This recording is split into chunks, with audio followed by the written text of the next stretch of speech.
Hello everyone, Aimer back with the continuing big list of ranking Mission Impossible episodes, here with the installment of numbers 20 through number 11. I've mentioned before, but I'll say again, the decisions here are getting so much more difficult as I go. I am literally going one by one, comparing this episode to the next episode, saying which one is better, which one do I like better. Anyway, let me not dwell on that.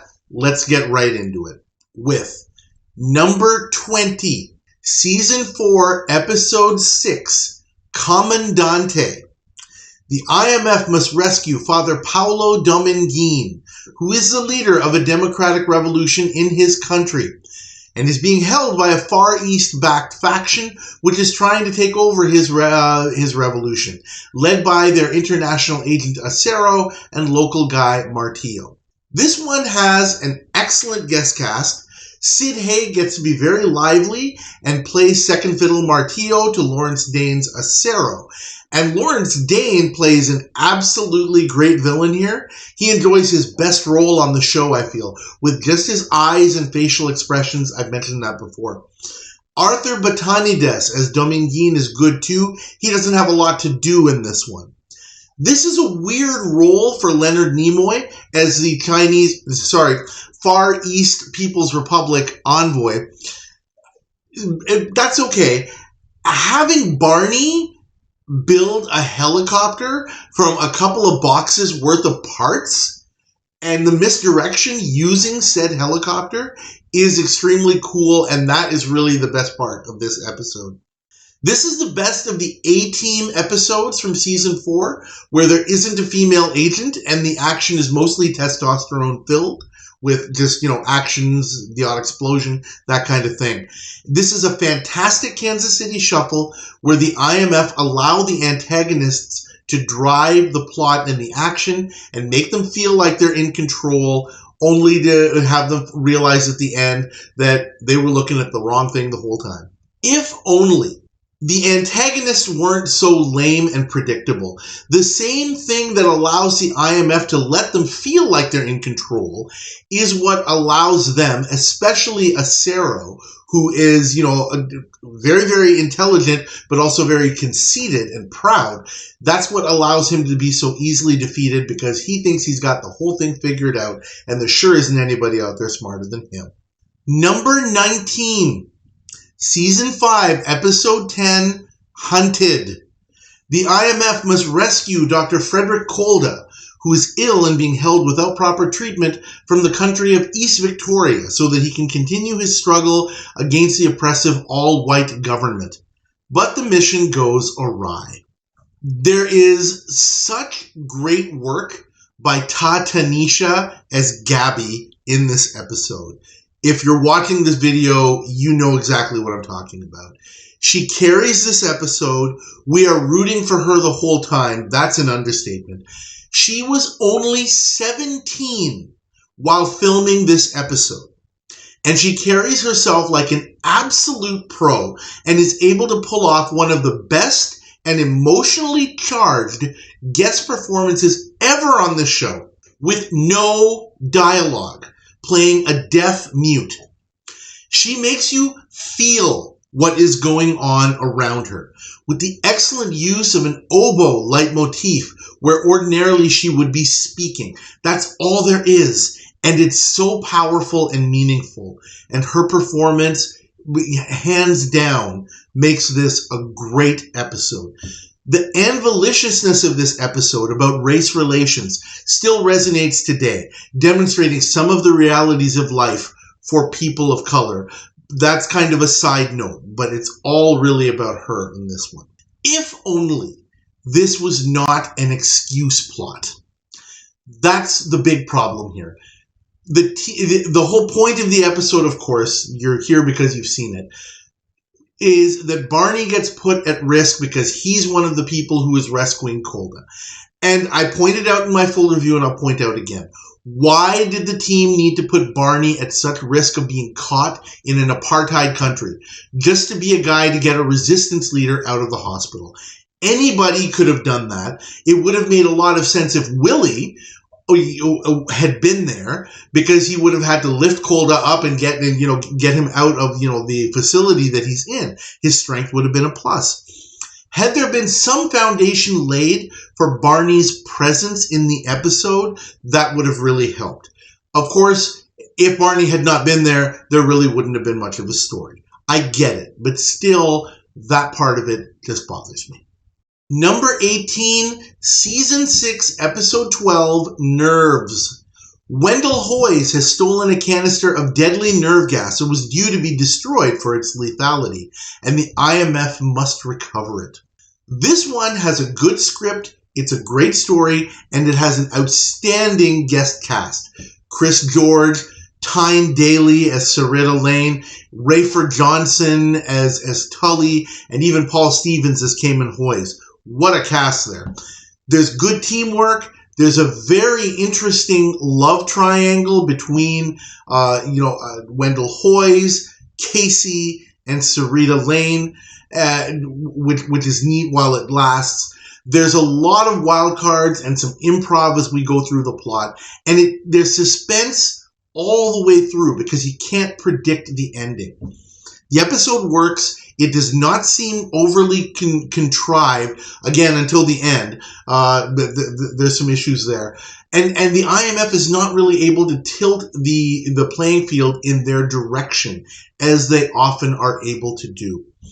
Even at the point where there seems like something goes a little bit awry, and Tully, the henchman, gets some key late-breaking information towards the end of the episode, at least it's done in a logical way, and it's not completely out of the blue. If only this one had avoided a few plot holes and contrivances towards the end of the episode, and you can go back to my full review where I talk about those. It's done for the sake of keeping the episode moving and keeping it engaging, but they definitely are there. Also, the love triangle that I mentioned before is really one of the best parts of the episode, and it kind of gets lost about halfway or two-thirds of the way through the episode, and I wish more had been made out of that. Number 17, Season 4, Episode 22, Orpheus.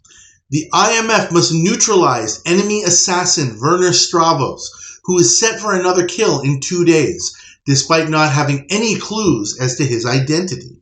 There are some cookie-cutter elements in this one, but it is a very engaging hour. We have Jessica Walter as the guest female agent Valerie, and she is outstanding. I would have loved to have seen her in more episodes. She has a great, Barbara Bain-esque vibe. From what I read, the cast, including Peter Graves, tended to agree that she would have been a great addition to the show, even more so than Lee Merriweather. She just clicks with the show. She clicks perfectly with Albert Paulson, who she's with in most scenes. And speaking of Albert Paulson, he is great as always as an excellent antagonist in this one, avoiding lameness and schmuckery.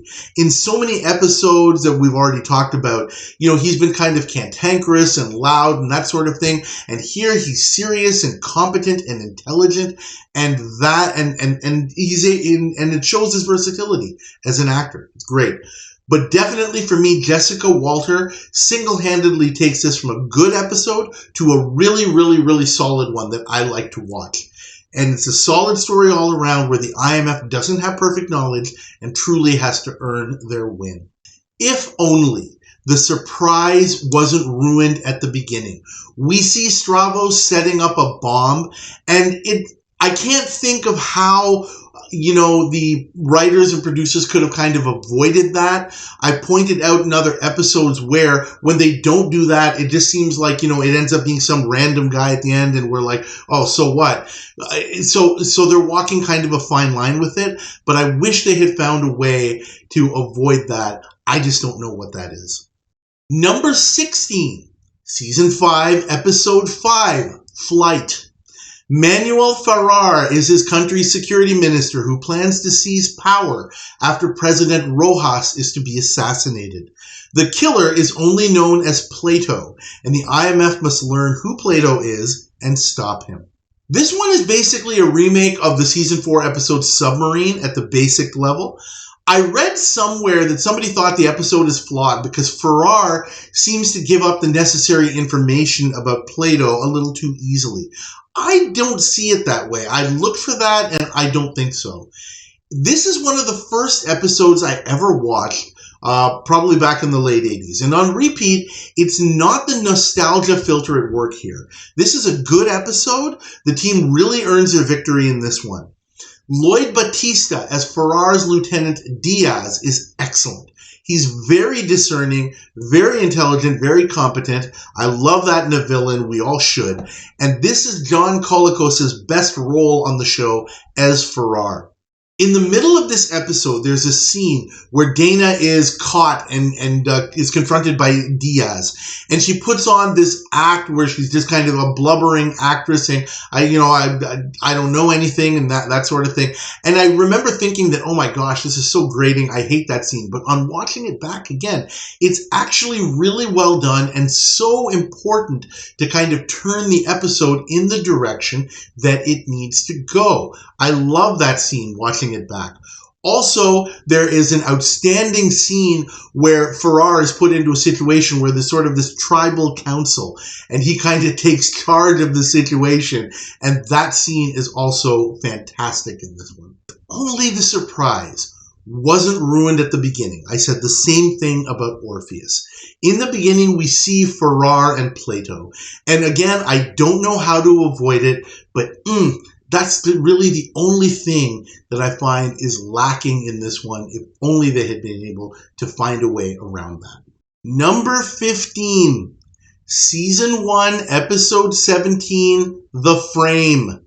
The IMF must take down Jack Wellman, a mafia boss who is killing government officials and replacing them with his own puppets. This is, as the title will tell you, the original Mission Impossible Perfect Frame. Arthur Batanides is perfect as the team's nervous accomplice, Cater Tino, and the actors playing the mobsters fit their roles well too.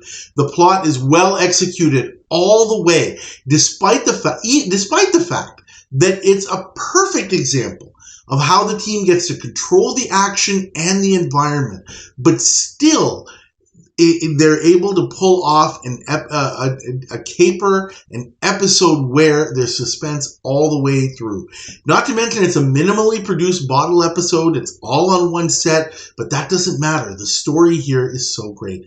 What I love about this is it is the almost perfect example of working backwards. I can imagine that Dan Briggs pictures the final scene with the bad guys all looking at the main villain about a safe that he claims never existed and that he can't open in his own bedroom. And then Briggs figures out, okay, how do we get the targets to that point, right? Working backwards through all the steps and says, okay, this is now how we get them there. I think that this might be the best end-in-mind plot ever. If only.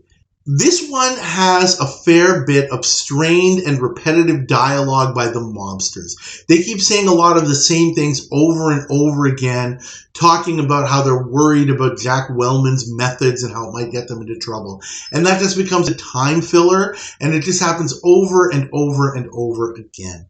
And that is something that keeps this episode out of the absolute elite. Number 14. Season 1, Episode 27, The Traitor. American Agent Hughes has defected to the enemy with a top-secret coded message and is currently in their embassy. The IMF must get the message before it's decoded and discredit Hughes for good. 2 words, Eartha Kitt. Nuff said. Well, okay, not really. Malachi Throne as the villain, Ambassador Brasnik, helps a lot in this one. He is one of those guest stars that just always seems to fit in well with the show and its vibe, and he's fantastic. This is a good plot. It's suited to the IMF and what they do. Kit's presence as contortionist Tina Mara actually makes sense to the mission, which is a very nice touch. Her work of maneuvering through the embassy is visually tremendous, and is the highlight of this episode. Especially the sequence where she's able to hide Hughes from sight in his bedroom. That's fantastic. And her ability to get into the enemy safe by crawling through a really, really tiny space is just absolutely awesome. Her work in this episode is just top-notch. If only. Something about Lonnie Chapman, who plays Hughes, bugs me a little bit. He's got this kind of surly look on his face that, he almost doesn't want to be there. I'm sure that that's just how he's playing the role, but it's just a little troublesome to me. More to the point, though, here in this one, Rollin and Tina do 90% of the work in the episode, so the teamwork is rather unbalanced, and that is not optimal, let's put it that way. Number 13, Season 2, Episode 21, The Town. Jim stumbles across a plot in a town filled with foreign agents who paralyze him in an effort to keep him quiet about their plan to kill a defector, requiring the IMF to rescue him. I remember when I first saw this episode, some maybe 10 years ago, and I saw Jim Phelps in real trouble. And I literally stopped and said, whoa, and was genuinely concerned whether the team would pull this rescue off. That's how jarring it is to see Jim kind of immobilized and helpless. The writers do a good job in this one to make the villains, ordinary townspeople, look formidable enough that they actually pose a credible threat to the IMF. And we maintain suspense in this one until the very end. So well written, the rescue is excellently pulled off by the team with a tour de force of improvisation and trickery. The sequence where they take over the doctor's office in a matter of 20 seconds almost makes you want to stand up and cheer, because all of the stuff that had been going wrong in the episode just turns on a dime just in that 20 seconds. It's just amazing. If only there wasn't the weirdness about the agent briefings and the things that are going on within the town. I mentioned this in detail in the full review, but it's kind of weird what is going on in these town meetings, and I don't know. I don't get the proper vibe from that. There's also a little bit of plotting in the episode where the team is kind of making masks and preparing for the finale. Of course, they're making things up on the fly, so it's a little bit forgivable, but those are a couple of things that I noted in this episode that I wish could have been handled a little bit better. Number 12, Season 2, Episode 24, Trial by Fury. The IMF must protect Santos Cardoza, who is working to assist his country's liberation movement while its leader is in prison, from other inmates who suspect he is an informer. This is the type of thing I expect to see from the IMF. This one carries a significantly high degree of difficulty and is truly one of the most unique missions ever on the show, very fitting for an elite task force. They have to find a way to protect a guy who seems unprotectable and figure things out as they go along. In this one, the team again doesn't have the option of changing the environment or tilting the table to work in their favor. They have to play according to the rules that are set out for them, and that's actually quite rare. This is real agent work. It's not just spy stuff. It's not just staying one step ahead of, some antagonist. There is such a great job done here by such a quality group of guest stars. We have Paul Winfield, my gosh, Michael Tolan, Sid Haig, Victor French. There's action and suspense right down to the very end of the episode. If only there weren't two agents, Barney and Jim, who were doing almost all of the work in this episode. Had there been a way to kind of balance the teamwork a little bit better, I'm pretty sure that this episode would be right up there in the top 10. We're now coming to the most difficult decision I had to make in the entire list.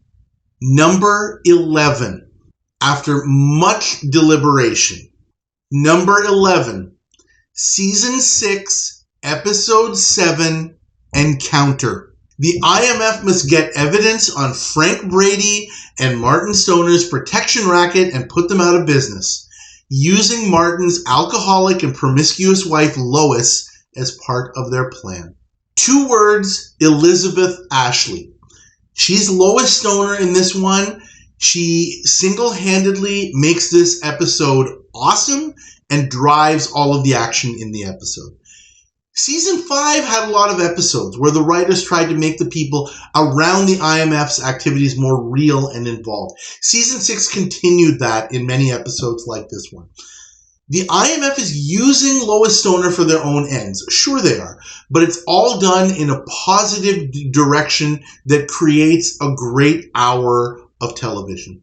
I dare anyone to tell me that they're not rooting for Lois the whole time, just like we did for Gabby in Hunted, because of the way Elizabeth Ashley makes us feel what Lois is feeling and what she's dealing with. Lawrence Dane as Martin is good as always, as is William Smith as Decker. We have some scenes of encounters. That's where the episode's name comes from, with staged, group therapy as part of the plot. Ordinarily, those would feel like stupid, hokey wastes of time. I feel, though, that they are an absolute hoot because they are so over the top. They're not meant to be taken seriously, and everybody knows it, and the audience knows it too. If only the actual mission part regarding Frank and Martin wasn't so ordinary. It's like it doesn't even matter, or it's a complete afterthought. Because the entire episode is really focused on Lois. Other than Jim, the other agents don't really get to do much, which is also a problem. Technically, Casey gets to be Lois for a good part of the episode, but, put it another way, other than Peter Graves, the other actors don't get to do a whole heck of a lot. And that's 20 through 11. I am not joking when I say that the decision of what episode to put at number 11 was the single most difficult decision I had to make on this entire list. If you're paying attention, you know what 10 episodes are left. And now it's just a question of what order I'm going to put them in. Well, I went through it and I had to make a decision because I basically had my top 5 and then I had 6 through 11. And I said I had to put them all head to head, one by one, and say, is this one better than this? And is this one better than this? And I actually did listen to some of your comments to my videos when I was making these decisions. So we're almost down to the last stretches here. Again, please like this video. Please subscribe to the channel so that you get updates for future videos. And please leave your comments about this and other videos that I've made. Thank you again. I will see you very, very soon for the last 2 installments of the big list. See you next time.